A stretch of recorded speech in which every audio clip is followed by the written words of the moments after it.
Bonjour, suite du dossier consacré à Kwaidan, avec une cinquième partie très très brève, une transition en fait, puisque je vais donner quelques généralités sur le film et dire deux trois mots du générique, donc ça va être très très bref. Kwaidan est présenté pour la première fois au Japon le 29 décembre 1964 et il sort dans les salles japonaises en janvier 1965. Le film est présenté au Festival de Cannes le 17 mai 1965 et il remporte le prix spécial du jury.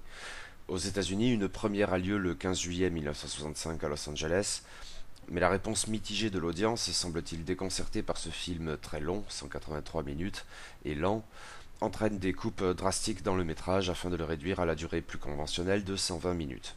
C'est cette version lourdement éditée qui sera projetée aux États-Unis à partir du mois de juillet, et de même en France, la version intégrale ne ressortira que bien plus tard en dehors du Japon.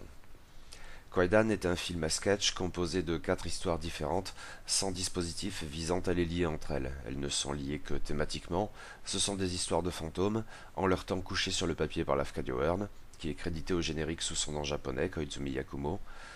La succession des quatre histoires évoque cependant celle des saisons.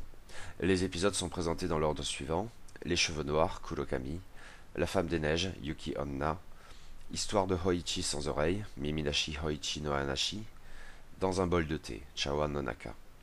La version courte opère diverses coupes ça et là, mais surtout, l'intégralité du deuxième épisode, La Femme des Neiges, disparaît dans ce remontage.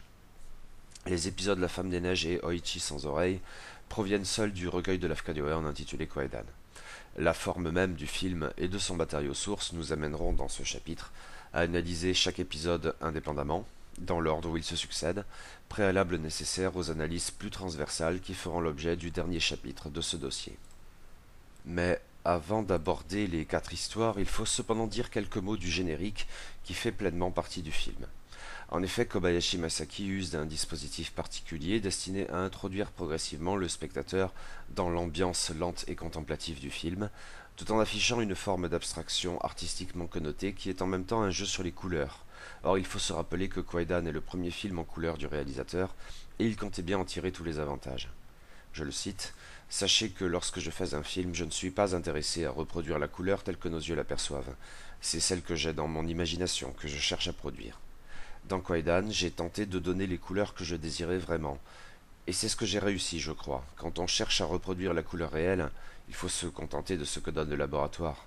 Dans Kwaidan, j'ai mis mes couleurs. J'ai créé ma couleur volontairement surréaliste. Le générique alterne ainsi entre classiques écrans de présentation, d'un fond blanc un peu granuleux qui évoque du papier, et des gouttes d'encre, d'abord noires, puis de couleur, qui se dissolvent dans un liquide isolément, ou bien en se mélangeant entre elles. Ce procédé, dans un film si ouvertement dédié aux arts anciens du Japon, tient bien davantage de l'avant-garde, impression renforcée par la bande-son de Takemitsu Toru, qui consiste pour l'heure simplement en des sortes de tintements de cloches retravaillés électroniquement et distribués aussi aléatoirement que la dilution des couleurs. En fait, plus que cet étrange son cristallin, ce que l'on ressent avant tout, c'est la distance très prolongée qui sépare chaque note. Le silence fait partie intégrante et même dominante de la composition, ce qui se vérifiera dans l'ensemble du film. On sait que le compositeur appréciait la réflexion théorique de John Cage, 1912-1992, mais sans doute faut-il d'abord y voir une illustration du concept esthétique japonais de ma, portant sur les intervalles, et qui, en musique, désigne justement la pause entre deux notes, constitutive du rythme. D'une certaine manière, le spectateur est ainsi conditionné et intègre le rythme de l'œuvre. Suite au prochain épisode.